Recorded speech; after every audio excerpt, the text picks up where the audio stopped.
Le nom du nouveau Premier ministre est enfin connu. Il s'agit de Judith Suminwa Tuluka, première femme à accéder à la tête de la primature en RDC. Vous suivrez ses premiers mots dans ce journal. Et puis, le Kenya et la Tanzanie ont convenu d'accélérer la levée des barrières commerciales entre les deux pays, un accord qui vise à dépasser les taux de transaction entre les deux pays qui a connu une croissance de 46% en 2023. Vous suivez la grande édition du journal télévisé sur Géopolis Télévision. Mesdames et messieurs, bonsoir et bienvenue. L'information est tombée ce soir. Judith Suminwa Tuluka est la nouvelle première ministre. Elle a été nommée en remplacement de Jean-Michel Samalukonde. C'est la première fois de l'histoire de la RDC qu'une femme hérite du poste de Premier ministre. Judith Suminwa, qui a été ministre du Plan dans le gouvernement Samalukonde II. Je vous propose de suivre les premiers mots de la Première ministre. Adieu, le maître de temps des circonstances, car celui qui a voulu que ce soit aujourd'hui, ainsi, je suis consciente de la grande responsabilité qui est la mienne, qu'il pouvait compter sur ma loyauté pour m'aider à mener à bien le développement de notre plus cher pays, la République démocratique du Congo, et que nous puissions, sur base des faits d'engagement qu'il a définis au moment de son investiture, travailler pour la paix et le développement en République démocratique du Congo, que le peuple congolais puisse bénéficier de ce pays, des ressources qui nous ont été données par le Seigneur. Et je sais que la tâche est grande, les défis sont immenses, mais ensemble, avec le chef de l'État, avec l'appui de notre gouvernement et de toutes les institutions ainsi que l'appui de toute la population congolaise, on y arrivera.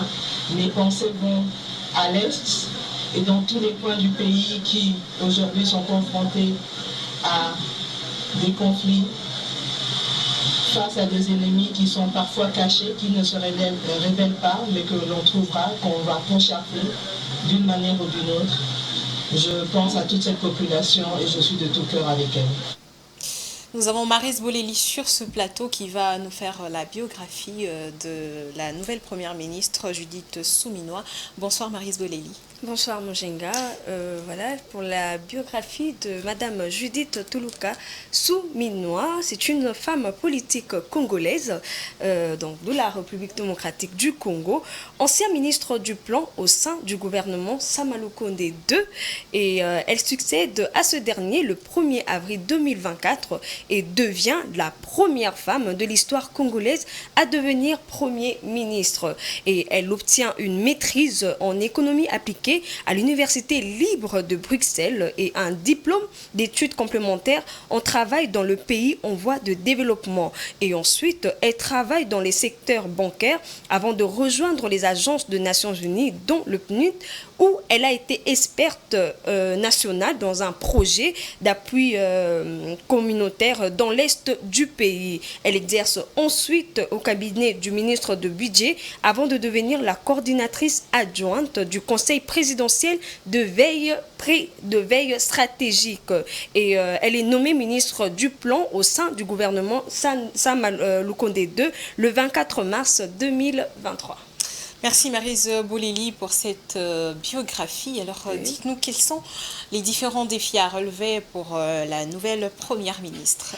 En tout cas, il y en a énorme, mais en premier lieu, ce qu'on devrait retenir, c'est qu'elle devra composer son gouvernement avec les différentes forces politiques membres de l'Union sacrée, la coalition formée autour du chef de l'État. Donc, on attend déjà, on est vraiment dans l'attente du prochain gouvernement et c'est elle qui devra normalement le composer. Et au regard de Madame Toulouka, donc c'est très attendu cette nomination du gouvernement, pardon, excusez-moi. Et il y a aussi de multiples défis à relever. Autrement dit, c'est affaire de socio-économique parce que là, nous avons un problème, une situation que nous traversons actuellement. C'est surtout la situation socio-économique des Congolais, marquée notamment par la perte du pouvoir d'achat et suite à la dépréciation de la monnaie nationale, le franc congolais. Merci Maryse Bolelli, vous l'avez dit, c'est la première fois qu'une femme soit à la tête de la primature. Quelles sont vos impressions? Alors, nous sommes très heureux et très surpris aussi d'avoir une femme à la tête du gouvernement et nous espérons que tout ira bien. Merci Maryse Bolelli. On va poursuivre avec l'actualité. Lors du dernier Conseil des ministres, le gouvernement de la République a annoncé que les réserves de change ont augmenté à 5,7 milliards de dollars, ce qui représente 11 mois d'importation. Pendant ce temps, le taux de change a du mal à se stabiliser sur le marché. Un dollar se négocie actuellement à 2750 francs ou 2800 francs. Qu'est-ce qui explique cet état des choses? À quoi servent les réserves d'échange? Les réponses avec l'économiste Gustave Chibango. Ont réellement augmenté et le gouvernement venait d'annoncer, comme vous l'avez dit, plus de 5 milliards de dollars. Ce que les Congolais doivent comprendre, d'abord, premièrement, les réserves d'échange permettent à un État de pouvoir souvenir aux besoins de change au niveau du pays. Donc les opérations d'échange sont effectuées grâce à ces réserves d'échange, mais surtout pour pouvoir souvenir en cas de déficit de la balance des paiements. Et en République démocratique du Congo, la Banque centrale utilise ces réserves d'échange pour intervenir sur les marchés d'échange lorsque il y a dépréciation de la monnaie. Et il est prévu par les textes qui régissent la réglementation de change, ou soit dans le cadre de la politique d'échange en RDC, lorsque le taux de dépréciation est au-delà de 2%, la Banque centrale est censée intervenir sur le marché d'échange. Et ces interventions sur le marché de change signifient quoi? C'est vendre les devises, ça veut dire une quantité de réserves d'échange, et puis ponctionner la liquidité en monnaie nationale, ça veut dire le franc congolais sur les marchés. Mais le fait que l'économie congolaise est une économie atypique et il y a un développement accéléré du secteur informel, il se passe que sur le marché d'échange, nous avons des compartiments. Nous avons le marché d'échange officiel, mais aussi les marchés d'échange parallèles, ce que nous appelons les marchés d'échange noirs. Et c'est dans ce marché d'échange informel que beaucoup de transactions s'effectuent, ce qui fait que les réserves d'échange ne doivent pas être consommées, ou soit la Banque centrale ne doit pas intervenir de manière spontanée ou à chaque fois lorsque il y a une petite tension sur le marché d'échange, la Banque centrale doit intervenir parce que ces réserves d'échange sont épuisables. Toujours dans le même chapitre, les entrepreneurs congolais éprouvent de plus en plus de difficultés à faire fructifier leurs activités. C'est la suite à la dépréciation du franc congolais face au dollar américain. Un d'entre eux, en la personne de Nounou Mwimpe, lance un cri d'alarme à l'endroit du gouvernement qui devrait à la fois les appuyer et stabiliser la monnaie nationale. Je vous propose de l'écouter. Il a été joint au téléphone par Rosie Thieu. Toujours l'augmentation du taux d'échange. Certes, notre économie est extravertie et 80% des réserves légales s'envolent dans des pays étrangers parce qu'il y a la prolifération des entreprises étrangères dans notre pays. et ce qui entraîne surtout la dépréciation de notre monnaie. D'autant plus que notre économie extravertie, ceci entraîne l'inflation au niveau général et les entrepreneurs étant indépendants des matières premières, nous arrivons à ajuster les prix selon l'évolution surtout du taux d'échange sur les marchés. Et cette dépréciation reste en plus un plus grand obstacle, en tout cas, que le gouvernement doit impérativement trouver des solutions. L'une des solutions est donc d'appuyer, n'est-ce pas, la main-d'œuvre locale. Qui dit la main-d'œuvre locale parle carrément de l'appui à l'entrepreneuriat. Si notre niveau de productivité est élevé, rassurez-vous que nous n'allons pas du tout parler de cette inflation aujourd'hui parce qu'il y a des entrepreneurs que les gouvernements appuient et financent afin que l'économie de notre pays puisse rester stable. Et donc, le plus grand enjeu reste au niveau gouvernemental pour trouver justement des solutions. Et à notre niveau, les entrepreneurs, certes, ajuster à chaque fois les prix, cela ne nous avantage pas. D'autant plus que, je vous donne juste un seul exemple, que par exemple en 2021, les prix d'un seul biscuit c'était à 200 francs. Et aujourd'hui, on parle de plus de 500 francs. Vous voyez? Et cela n'arrange personne parce que tout le monde, nous sommes des Congolais. Un entrepreneur, c'est quelqu'un qui cherche, qui est toujours à la recherche de son profit, de son intérêt. Alors, je ne trouve pas du tout les torts à un entrepreneur qui achète des matières premières à un prix élevé et qui cherche notamment l'autonomisation de son entreprise et arrive à vendre au même prix que les étrangers. Parce que tout le monde, nous sommes à la quête plutôt de bénéfices. Alors, qui derrière souffre après ces systèmes, c'est la population, nous la population. Rassurez-vous aussi, nous les entrepreneurs, nous souffrons. Parce que certainement, nous produisons, mais s'il s'agit par exemple l'achat des autres produits, rassurez-vous que cela aussi ne nous arrange pas. D'où revient la responsabilité au gouvernement de trouver des solutions pour éradiquer surtout cette hausse des taux de change au niveau général dans notre pays. Parlons sécurité et les groupes armés d'autodéfense de communautés victimes des atrocités à Djougou ont été rappelés au respect de leurs actes d'engagement unilatéral. C'est le commandant de la 32e région militaire avec une délégation onusienne qui l'ont fait le samedi 30 mars 2024 à Nizi, une agglomération située à plus ou moins 30 km au nord de la ville de Bunia, dans le territoire de Djougou. Suivez.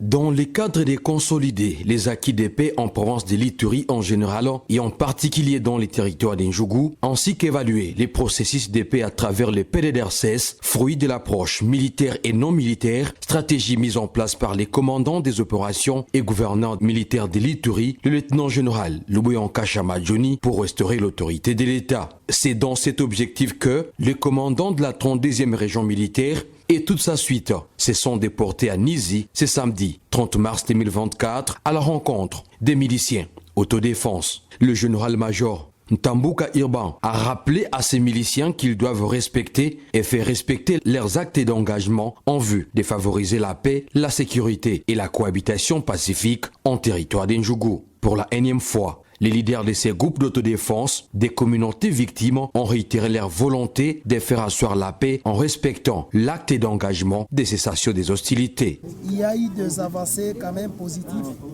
depuis qu'on a commencé à dialoguer avec le gouvernement provincial par rapport au retour de la paix à Ituri. Et ces avancées se justifient par l'occupation de certaines zones jadis occupé par Codeco et aujourd'hui récupéré par le gouvernement pour faciliter les retours de population. Il s'est rappelé que, hormis les événements malheureux de Tali et Mbogi, Au mois de février dernier, les territoires d'Ndjougou aspiraient une accalmie totale, caractérisée par les retours des populations dans leurs villages d'origine, avec comme conséquence la reprise des activités socio-économiques, scolaires, ainsi que la fréquentation mutuelle entre le Héma et l'Endou. C'est la raison de plus du message du gouverneur Luboya aux groupes armés de cesser de s'entretuer en privilégiant les vivre ensemble, gage d'une paix durable. Et puis, lancement officiel ce lundi 1er avril de l'opération Panthère Noire, le go de cette nouvelle opération qui se veut de grande envergure, qui vise à lutter contre le banditisme et la criminalité dans certaines villes, a été donné par le commissaire divisionnaire Abavana. Cette nouvelle initiative sera pilotée par la Légion nationale d'intervention sous la supervision des commissariats provinciaux, vient en appui aux unités territoriales et vise à renforcer la sécurité publique et à faire face à la croissance des défis liés à la sécurité.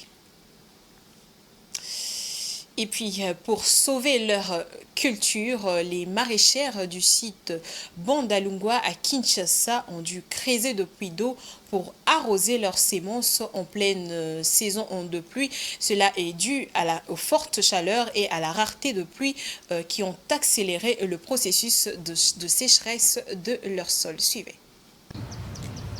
À Kinshasa, les maraîchères s'attendent à plus de pluie au mois de février et mars.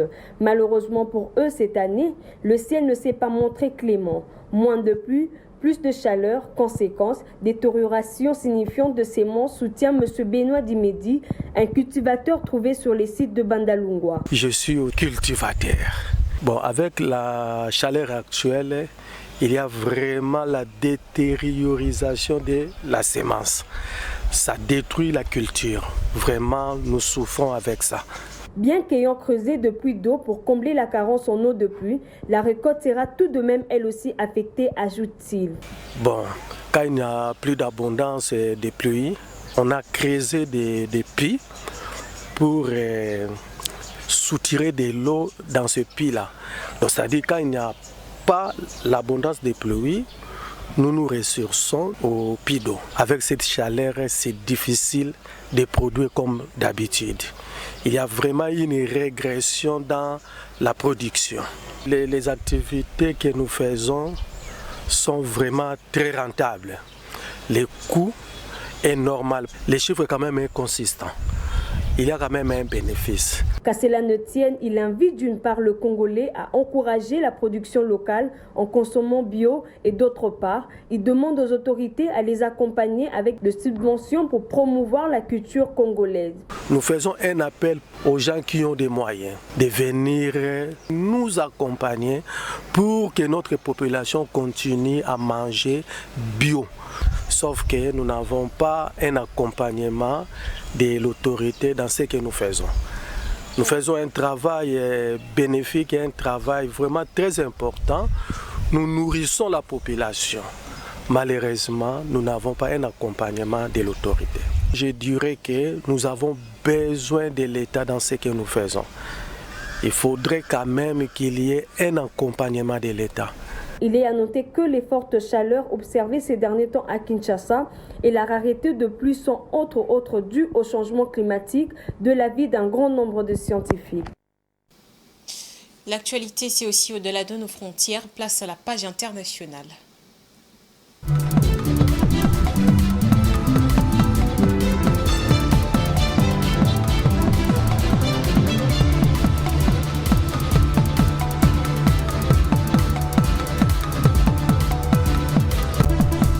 La Tanzanie et le Kenya ont convenu d'accélérer la levée des barrières commerciales non tarifaires pour favoriser le commerce transfrontalier entre les deux pays d'Afrique de l'Est. Le Kenya et la Tanzanie ont également convenu d'élaborer un plan commun pour harmoniser les charges, les frais, les taxes et les lois qui affectent le commerce et supprimer d'autres conditions qui affectent le mouvement de marchandises et de personnes. Cet accord vise à dépasser le taux de transaction entre les deux pays. Les exportations du Kenya vers la Tanzanie ayant connu une croissance de 46% en 2023. Maris Boleli. Le 29 mars 2024, le Kenya et la Tanzanie ont levé 3 des 14 barrières commerciales qui restreignent les échanges entre les deux économies d'Afrique de l'Est, dans l'optique d'impulser la commercialisation du thé, des spiritueux et du bois. Les deux pays ont en outre conclu un accord pour supprimer les barrières non tarifaires restantes entre elles. La suppression de ces barrières devrait améliorer le flux commerciaux entre le Kenya et la Tanzanie. Les statistiques de la Banque centrale du Kenya dévoilent que les exportations du pays vers la Tanzanie ont bondi de 46% pour atteindre 28,66 milliards de shillings en 2023, prolongeant ainsi le dynamisme des échanges commerciaux entre les deux pays dans un contexte d'élimination en cours de barrières non tarifaires. Auparavant, les statistiques commerciales officielles montraient que les dépenses en marchandises transportées par camion depuis la Tanzanie avaient diminué de plus de 3% en raison des restrictions sur les importations de céréales au Kenya. Bien que le commerce bilatéral actuel entre les deux puissances d'Afrique de l'Est s'élève à 90 milliards de shillings, le chiffre pourrait être nettement plus élevé sans les barrières non tarifaires, notamment les réglementations restrictives, les exigences en matière de licence, le quota, les embargos, les restrictions de change et les dépôts à l'importation, indiquent des économistes. Et puis, la Banque centrale du Nigeria a annoncé le week-end dernier des nouvelles exigences en matière de capital social minimum pour les banques commerciales et les banques d'affaires, ainsi le capital minimum des banques commerciales opérant à l'international passera à 370 millions de dollars d'ici 2 ans. Cette mesure est précisée dans une note circulaire de la Banque centrale du Nigeria. Edouard Fonda au commentaire. La Banque centrale du Nigeria a récemment annoncé une mesure visant à rehausser le capital minimum des banques commerciales exerçant à l'international dans le pays. Dans le cadre de la nouvelle réglementation d'ici 2026, le capital minimum requis pour ces établissements financiers sera porté à 500 milliards de naira, environ 370 millions de dollars, soit 10 fois plus que l'exigence précédente de 50 milliards de naira. Cette décision stratégique vise à renforcer la résilience, la solidité et la solvabilité des banques concernées et à promouvoir un secteur financier plus robuste et stable. De même, les banques opérant uniquement dans le pays devront désormais disposer d'un capital de 200 milliards de naira contre 25 milliards de naira auparavant, comme l'indique un communiqué de l'institution basée à Abuja. Pour rappel, au Nigeria, l'inflation a bondi à plus de 30% en rythme annuel, ce qui représente le niveau le plus élevé depuis près de 30 ans. Cette forte hausse des prix a exacerbé une crise du coût de la vie, posant des problèmes importants à des millions de personnes dans la nation la plus peuplée d'Afrique qui luttent pour se procurer les produits de première nécessité. Vous nous suivez en direct de Géopolis Télévision, mesdames et messieurs. À présent, nous allons faire la lecture des différents journaux qui ont paru aujourd'hui. Mesdames, Messieurs, bonsoir et bienvenue à cette revue de presse. Au sommaire de journaux paris dans la ville de Kinshasa, lundi 1er avril 2024, avec Forum des As, qui titre ce qui suit: le cardinal Fridolin Ambongo fustige le règne de la violence et de l'insécurité. Le cardinal Ambongo s'est voulu franc et direct dans son message de Pâques adressé aux chrétiens catholiques de Kinshasa et par extension à tous ses compatriotes congolais. Dans sa lettre apostolique diffusée et lue hier dans toutes les messes dominicales de paroisse de l'archidiocèse, l'archevêque de Kinshasa a tiré la sonnette d'alarme pour interpeller le conscience de ceux qui tirent les ficelles pour que perdure la guerre en République démocratique du Congo et qui ferment les yeux face à la détresse des populations qui vivent dans des zones de turbulence. Dans un autre registre, la prospérité a titré: Augustin Kabouya, mission accomplie, Félix Tshisekedi devant ses responsabilités. Reçu ce vendredi à la Cité de l'Union africaine, l'informateur désigné a présenté au chef de l'État le rapport final de sa mission. Augustin Kabouya a en effet remis au président de la République un rapport volumineux de plusieurs pages qui comprend les conclusions de ses consultations politiques en vue de dégager la majorité parlementaire. Au sortir de cette longue séance de travail, l'informateur Kabouya s'est refusé à tout commentaire sur le contenu de son rapport. Il appartient au chef de l'État de décider sur la suite des événements, a déclaré toutefois Augustin Kabouya. Ainsi, la fin de sa mission d'observation balise-t-elle la voie pour la nomination du futur Premier ministre, chef du gouvernement? Wait and see. Fin de cette revue de presse. Au revoir. C'était tout pour ce soir, mesdames et messieurs. Place au rappel des titres. Le nom du nouveau Premier ministre est enfin connu. Il s'agit de Judith Suminwa Tuluka, première femme à accéder à la tête de la primature en RDC. Vous avez suivi ses premiers mots dans cette édition. Et puis, le Kenya et la Tanzanie ont convenu d'accélérer la levée des barrières commerciales entre les deux pays. Un accord qui vise à dépasser les taux de transaction entre les deux pays qui a connu une croissance de 46% en 2023. Voilà, c'est la fin de ce journal, mesdames et messieurs. Merci à vous de l'avoir suivi et surtout, bonne suite de programme chez vous.